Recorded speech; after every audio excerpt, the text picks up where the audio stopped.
कितने लोग बैठे हैं, कितने लोग नए हैं, कितने लोग पुराने हैं, लेकिन मैं इतना जानता हूं, अगर पहली बार मेरे प्रभाव से एक आदमी इस बिजनेस में आ गया और आने वाले 3 साल 4 साल 5 साल में काम करके अपनी जिंदगी को बदल गया, तो हो सकता है ऊपर वाला मुझे ज्यादा पुण्य देगा, ऊपर वाला मुझे ज्यादा अहमियत देगा कि यार इस बंदे ने अपने कर्म को प्रधान बनाया। यस और नो?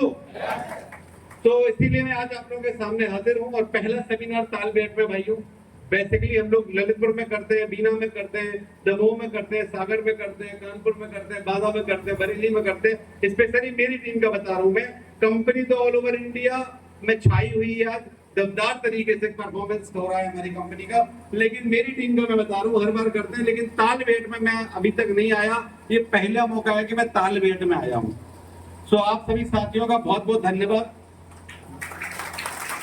सबसे पहले ये फालतू की बातें कर रहे थे कि सर ये वो, मैं सच बताऊं, ये तालियों के हकदार अगर कोई है तो वो आप लोग हैं, मैं नहीं। जानना चाहते हैं क्यों? जानना चाहते हैं? बुरा मत मानिएगा, देखिए ओपनली बोल रहा हूँ, मैं जैसे ही एंटर हुआ तो मुझे लगा कि मैं कोई भट्टी के अंदर घुस रहा हूँ। इतना पसीना आ रहा है, इतना गर्मी, और इस गर्मी में पिछले 2 घंटे से आप लोग बैठे हैं।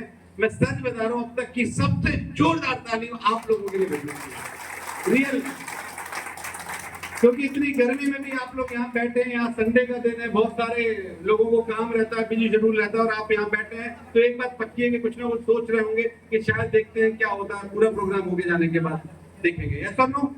तो बहुत बहुत धन्यवाद आप सभी का। मेरा नाम मोहन गिरी है और झांसी डिस्ट्रिक्ट के एक छोटा सा गाँव है, बहुत सारे लोग जानते होंगे, गरोठा। कितने लोग ने सुना है गरोठा? सभी ने सुना है। गरोठा का मैं रहने वाला हूँ। हाल फिलहाल में मैं ग्वालियर रहता हूँ, ग्वालियर में मैं शिफ्ट हो गया हूँ। बचपन में पिताजी एक्सपायर हो गए थे, तो जिंदगी जैसी चलती है बिना बाप के वैसी मेरी चल रही थी। पढ़ाई लिखाई का कोई ज्यादा फ्यूचर पता नहीं था कि होगा कि नहीं होगा, बस यही था, मम्मी ने बोल दिया था कि पढ़ लो बेटा, जब तक हमारे पास थोड़ा बहुत है, फिर उसके बाद आप देख लेना। तो मुझे याद है कि आज मैं, मेरी जो एज है वो 35 में करंट में चल रही है, रनिंग में। 35 साल ये मेरी आयु है, लेकिन मैं काम पिछले 20 साल से कर रहा हूँ। आप समझ सकते हैं कि 15 साल की उम्र से मैं लगातार काम कर रहा हूँ, और मैंने काम करने की शुरुआत करी थी एसटीडी पीसीओ से। हमारे यहाँ पे तहसील के सामने एक पीसीओ है, आज भी वो मोबाइल की दुकान पे तब्दील हो गया है, पहले पीसीओ था वहाँ पे। और उस पीसीओ से हमने अपनी जर्नी 10 रुपए दिन, 10 रुपए पर डे का मुझे मिलता था, 300 रुपए महीने का मुझे मिलता था, और मैं वहां से स्टार्ट हुआ। और वैसे करते करते मैंने अपनी सबसे पहले हाई स्कूल करी। यस और नो? हाई स्कूल बहुत बड़ी बात मानी जाती थी। मुझे नहीं पता, आज तो ऐसे नंबर आते हैं, ऐसे नंबर आते हैं कि 90, 92, 93। हमारे टाइम में 60% आ जाते हैं तो भाई साहब भंडारा हो जाता था। सही है कि नहीं है? गलत तो नहीं बोल रहा हूँ? और वो भी मायावती जी के शासन में आ जाए तो और अच्छी बात है, मुलायम सिंह के शासन में आ जाए तो फिर आदमी बोल ही लेता होगा कि नकल अकल से हो गया होगा। यस और नो? गलत तो नहीं बोल रहा हूँ? तो ऐसे ही मेरे साथ में हुआ। ऊपर वाले का धन्यवाद है कि उस समय पे समाजवादी पार्टी की सरकार थी और मुख्यमंत्री मुलायम सिंह यादव थे, तो स्थायी सेंटर हो गए थे, तो हमने भी दबा के नकल करी और हम 10वीं में पास हो गए, बढ़िया फर्स्ट डिवीजन हमारी बन गई। उसके बाद हमारे जितने दोस्त थे वो सारे दोस्त, अच्छा एक आपने देखो, मैं आपको वही बात बताऊंगा, मुद्दे की बात पे अपन आते हैं, कनेक्ट करूंगा मैं आपसे, लेकिन मैं एक चीज आपसे पूछ रहा हूँ। अक्सर हमारी जो रूटीन होता है, जो हमारी लाइफ होती है, हम अपने निर्णय किसी ना किसी को देख के लेते हैं। यस और नो? ऐसे ही होता है क्या? क्योंकि हमारी फैमिली में इतना कोई ना तो ज्यादा पढ़ा लिखा था, ना तो इतना ज्यादा कोई क्वालिफाइड था, ना कोई सही गाइडेंस देने वाला था। हमारे साथ में यही होता था कि 10 लोग क्या कर रहे हैं वही हम करेंगे। सही है कि नहीं है? तो मेरे जितने भी फ्रेंड्स थे वो सारे फ्रेंड्स ने साइंस ले ली, है ना? और हम तो थे भाई साहब गधे, याद है, हमारे बस की नहीं थी बायोलॉजी, फिजिक्स और मैथ, ये क्या था। तो हमने कोशिश करी, अपने को भाई साहब एक काम कर रहे हैं, 10-15 दिन तो पहले ऐसे ही जाते रहते क्लास में, है ना? तो मैंने कोशिश करी, मैंने कहा ये नहीं खेल पाएंगे अपन। तो भाई साहब वो सारे लोग गुरसराय है, गरोठा के बगल में एक कस्बा, वहाँ कैरेंटर कॉलेज है, वहाँ साइंस साइड थी। इत्तेफाक से हम जिस कॉलेज में पढ़ते थे गरोठा के, आज भी वो आर्ट साइड वाली कॉलेज है, आनंद इंटर कॉलेज, वहाँ साइंस नहीं है। तो हमने कहा ना तो हमारे बस की है कि हम गुरसराय जा पाए, और ना हम इतने होशियार हैं कि हम फिजिक्स केमिस्ट्री मैथ ले पाए। तो हमने लिया इतिहास, भूगोल, हिंदी, संस्कृत, ये सब में पढ़ाई करके और मेरी बढ़िया डिवीजन बनी, मैं फिर से फर्स्ट डिवीजन से पास हुआ और जितने मेरे फ्रेंड साइंस साइड से लिए थे वो सब थर्ड डिवीजन से पास हुए। अब जब ये सब हुआ तो देखो पहले ये नहीं चलता था कि क्या है क्या नहीं, भाई मैं फर्स्ट डिवीजन तो मेरा कॉन्फिडेंस बढ़ा, मैंने कहा ठीक है। पीसीओ की नौकरी चल रही थी, वहां से उठ के हम झांसी आए, झांसी में हमें एक काम मिल गया छोटा सा स्टूडियो पे, वो काम करने लगे। फोटो नटराज कलर लैब है, आपने देखा होगा झांसी में, है ना, वहां पे हम काम करने लगे। वहां पे काम करते करते फिर एक भाई साहब मिले गए हमें, उन्होंने बोला यार कितना मिलता है, हमने कि 1500 रुपए मिलता है। बोले खर्चा चल जाता है 1500 का, मैंने कहा देखो चलता तो नहीं, चलाना पड़ता है, और ज्यादातर लोग आजकल ऐसी जिंदगी जी रहे हैं। सर नो, मैं आपको सच बताऊं, ईमानदारी से बताना, कितने लोग हैं यहाँ पे जो जरूरतें अच्छी तरीके से पूरे कर पाते हैं अपने घर की? कितने लोग हैं? बहुत कम लोग होंगे। आप बोलोगे सर हमारी गवर्नमेंट जॉब है, हमारी ये है वो है, कितनी भी रहने दो, आज के टाइम में करंट में जो महंगाई है, कितना लाख रुपए भी महीना अगर आदमी कमा रहा है तो उसका वो प्रेजेंट में अपने बच्चों को भी एक रेगुलर एवरेज स्कूल में कोई ज्यादा अच्छा लिविंग स्टैंडर्ड नहीं रहता है। क्या मैं सही बोल रहा हूँ? यस और नो का आंसर मुझे आपसे चाहिए सर, क्या मैं सही बोल रहा हूँ? यस। तो सीधी सी मैंने कहा सर चल तो नहीं है, चला रहा हूँ। तो उन्होंने मुझे एक ऑफर दिया, बोले अगर आपको अच्छा पैसा कमाना है और आपको बढ़िया कुछ काम करना है तो आप, मेरे एक भैया हैं कॉन्टेक्ट लिए हुए कोटा में, आप वहाँ चले जाइए।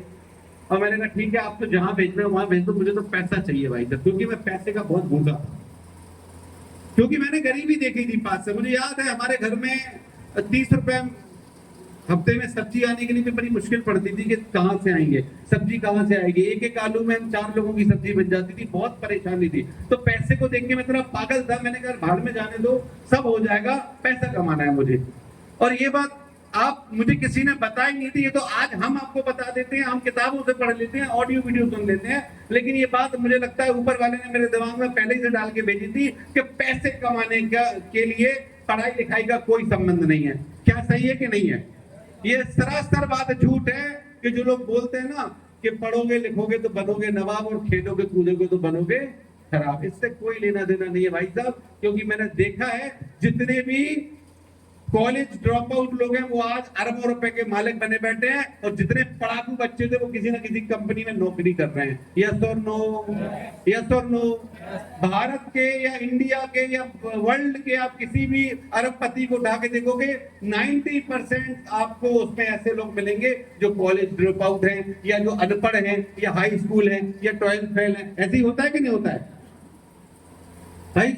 मैं समझ चुका था, पैसा कमाने के लिए पढ़ाई लिखाई बस इतनी आनी चाहिए, हिसाब किताब लगा लेना चाहिए, बाकी सब कुछ हो जाएगा। जब पैसा कमा लेंगे यार तो अच्छे से अच्छे बीटेक होल्डरों को नौकरी पे रखेंगे अपने यहाँ पे। यस और नो? अच्छे से अच्छे एमबीए वालों को अपने यहाँ पे नौकरी रखेंगे। मेरे को अकाउंटेंसी नहीं आती, मैं 20,000 रुपए देके 25,000 रुपए देके एक अकाउंटेंट रख लूंगा, अकाउंटेंट का काम करेगा कि नहीं करेगा? मेरे को मैनेजमेंट नहीं आता, मेरे पास पैसा है, 50,000 रुपए देके एक मैनेजर रख लूंगा, बढ़िया मैनेजमेंट करेगा कि नहीं करेगा? हेलो, पैसा हो तो सब खरीदा जा सकता है, कोई परवाह नहीं। आज आप देखिए स्कूल उनके ही चलते हैं जो खुद स्कूल पास नहीं होते। उठा के देख लीजिए आप, ज्यादातर स्कूल आपको नेताओं के मिलेंगे, इनके मिलेंगे, उनके मिलेंगे। क्या इन्होंने टॉप किया है मैनेजमेंट में, इंजीनियरिंग में, और ये बड़े बड़े स्कूल खोल के बैठे? यस और नो? तो एक बात समझ में आ गई थी, तो मैंने कहा भाई साहब आप तो काम बताओ। तो मैं कोटा गया, वहां से रेलवे का कॉन्ट्रैक्ट पे काम किया, वो करते करते करते मैं आगे बढ़ गया उसमें, और काफी अच्छा स्कोप किया। कुछ समय के बाद मैं छोड़ के आ गया था उस जॉब को कोटा से, क्योंकि मेरे शादी करनी थी, बड़ी थी सिस्टर, वहां से छोड़ के आया। तो मैं झांसी में मैंने 3 साल HDFC बैंक में as a home loan representative मैंने काम किया, होम लोन में। और मुझे याद है ये तालमेट है गया के पास में, ये दलितपुर के पास में मड़ौरा, मेहरोनी वगैरह, काफी सारे मुझे क्लाइंट्स के फोन आते थे। मैं यहाँ पे भी घुमा हूँ, बहुत काम किया वहां पे भी। 3 साल के बाद मेरा मन भर गया, मैंने कहा बहुत हो गया, अब नहीं कर पाएंगे। सेल्स के काम से चिड़ होती है कि नहीं होती है ज्यादातर लोगों को? वही हर महीने नया टारगेट, 6 फाइल लॉग इन करनी, इतना डिसबर्समेंट करना। मैंने कहा मेरे पे नहीं हो पाएगा। फिर उन्हीं भैया को फोन लगाया, भैया एक बार और बात कर लो सर से, वो नौकरी छोड़ के आया था, एक बार फिर से नौकरी लगा। उन्होंने बोला ठीक है आ जाओ। वहां से मैं गया, फिर अब मैं कर्नाटक पहुंच गया था। कर्नाटक में मेरी जॉब अच्छी हो गई थी, क्योंकि एक्सपीरियंस हो गया था मेरे पास सेल्स का, और धीरे धीरे साइड में मैं बीकॉम मेरी कंप्लीट हो चुकी थी। यहाँ से मैं जॉब कर रहा था रेल विकास निगम लिमिटेड में, डिप्टी प्रोजेक्ट मैनेजर हो चुका था मैं 6 साल में। और 6 साल मैंने वहां पे काम किया, अच्छी खासी सैलरी हो गई मेरी, 1 लाख रुपए लगभग मैं कमा रहा था वहां पे। शादी हो गई, मैंने घर भी ले लिया था। उसके बाद अचानक से फेसबुक पे एक दिन अचानक, मैं रोज फेसबुक चलाते हैं हम लोग, आजकल तो हर ही आदमी चलाता है, तो फेसबुक में चला रहा था और मैंने देखा एक शख्स थे, वो डाल रहे थे कि इस सप्ताह की मेरी इनकम 22,50,000 रुपए। कितनी? 22,50,000 रुपए। और मैं उनको काफी समय से देख रहा था, वो लगातार रोज अपनी एक फोटो डालते थे, कभी किसी को गाड़ी उठवा रहे हैं, कभी किसी का कुछ कर रहे हैं। तो मैंने कहा ये है क्या? तो मैंने सर को रैंडमली मैसेज किया, मैंने कहा सर ये क्या काम है, क्या मैं ये काम कर सकता हूँ? सर ने बोला बिल्कुल कर सकते हो। और वो शख्स अगर आप लोगों से इंट्रोड्यूस कराऊं तो कोई और नहीं, बैनर में दूसरे नंबर की जो फोटो लगी है, हमारी कंपनी के टॉप अचीवर, हमारे गुरुजी, हमारे रोल मॉडल आज पूरे इंडिया में और पूरे दुनिया में डायरेक्ट सेलिंग के अगर कोई टॉप अचीवर है तो ये महिपाल सिंह सर। एक बार जोरदार तालियां बजनी चाहिए सर। मैं आपको चैलेंज दे रहा हूं, आपने बहुत सारी कंपनियों के भतेरे नाम सुने होंगे लीडरों के। चैलेंज दे रहा हूं, इतने कम समय में इनसे ज्यादा किसी ने कमाया हो तो बता देना मुझे, मैं ओपनली चैलेंज करके देख लीजिए, गूगल, यूट्यूब। बहुत 8 साल हुए हैं स्लीपियस वेलनेस में, 8 साल में 100 करोड़ रुपीस अर्न करके बैठ चुके हैं सर। 3 आईडी पे बिजनेस चल रहा है सर का, तीनों पे कैपिटल। तो मैंने सर को बोला सर मुझे काम करना है, आप बताइए। सर ने बोला ठीक है, आप तो कहाँ पे रहते हो? मैंने पूरा बताया, मैं कर्नाटक में हूँ और ये है। सर ने बोला ठीक है सर, आप पैसे भेज दीजिए, मैं आपकी आईडी लगा देता हूँ। मैंने कहा कितने पैसे? सर ने बोला 13,000 रुपए। उस समय पे 13,000 रुपए में, क्योंकि महंगाई नहीं थी तब, कोरोना के बहुत पहले की बात है, ये बात है 2018 की। मैंने 13,000 रुपए सर के अकाउंट में डाले, मेरी आईडी लग गई। शाम को मैसेज आया कि सर आपकी आईडी लग गई है। मैंने कहा प्रोडक्ट कब तक आ जाएंगे? अच्छा एक बात बताइए, जब कोई इंसान फेसबुक से अननोन पर्सन ऐसे कोई बोलेगा तो डर लगेगा कि नहीं लगेगा? यस और नो? लगता है कि पैसा चला ना जाए, फ्रॉड ना हो जाए, होता है कि नहीं होता है? और मेरे साथ कई बार हो भी चुका था, मैं सच बताऊं। कई सारे लोग पैसे ले गए, 70,000 रुपए ले चुके थे। लेकिन मैं एक बार हमेशा बोलता हूँ कि यार दुनिया में अगर कुछ बुरे लोग हैं तो कुछ अच्छे लोग भी हैं। यस और नो? मेरा एटीट्यूड ऐसा है कि सब कुछ बुरा नहीं हो सकता है, अगर कहीं बुरा है तो बहुत जगह अच्छा भी है। तो मैं हमेशा से एक बार बोल देता हूँ, एक बार और ट्राई मारता हूँ। तो मैंने बोला क्या जाएगा, 12,000 चले जाएंगे, ज्यादा ज्यादा नहीं होगा तो काम कर लेंगे। मैंने पैसे डाले, शाम को मैसेज आया, मैंने बोला सर अब क्या करना है बताइए।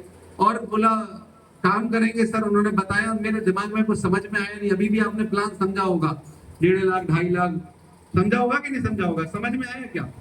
मैं गारंटी दे रहा हूँ एक आदमी के दिमाग में भी समझ में नहीं आया होगा। अगर आया हो तो आ जाओ मेरे पास, मैं ओपनली चैलेंज दे रहा हूँ। नहीं आया होगा, आता ही नहीं समझ में। समझ में कभी प्लान आता ही नहीं है किसी को, मेरे में भी नहीं। मैंने बोला चलो जाने दो, आप ये बताओ कि आगे क्या करना है। सर ने बोला कि मैं कुछ समय तक आप रुक जाइए, थोड़ा सा हमारी कंपनी का अभी प्रमोशन चल रहा है, कुछ समय के बाद मैं एक बंदे को आपके यहाँ भेजता हूँ, वो आपको सिखाएगा कि क्या करना है। मैंने कहा ठीक है। मैं अपने काम में बिजी, सर अपने काम में बिजी। तकरीबन 3-4 महीने तक मैं लोगों से बोलता रहा कि भैया डेंटोडॉग है, इम्यूनोडॉग है, थंडर ब्लास्ट है, पंचतुलसी है, सारे प्रोडक्ट बताते रहा। एक आध दो ने ले लिए, लेकिन मैं सच बताऊं मेरे साथ ज्वाइन किसी ने नहीं किया यार। 6 महीने हो गए। मैंने बोला यार अच्छा खासा फंस गया मैं, तो पैसे नहीं चलेगा, क्या करूं प्रोडक्ट का। कोई नहीं, भूल गया मैं। फिर अचानक फोन आया सर का, बोले सर आप कब फ्री होंगे? मैंने कहा सर मैं फ्री हूँ, आप बताइए। बोले मैं आपके पास एक बंदे को भेज रहा हूँ और वो आपको हेल्प करेंगे आपके बिजनेस को आगे बढ़ाने में। मैंने कहा सर कर्नाटक भेजना है? बोले हाँ। लेकिन बोले आपको रुकने की व्यवस्था आपको करनी पड़ेगी उनकी, वो भी नए नए थे। मैंने कहा ठीक है सर कर लूंगा, आप भेजिए। वो बंदे आए, उनका नाम मिस्टर अरविंद शर्मा है, हमारे करंट अपलाइन है, जो मेरे बिल्कुल करंट में सीनियर है।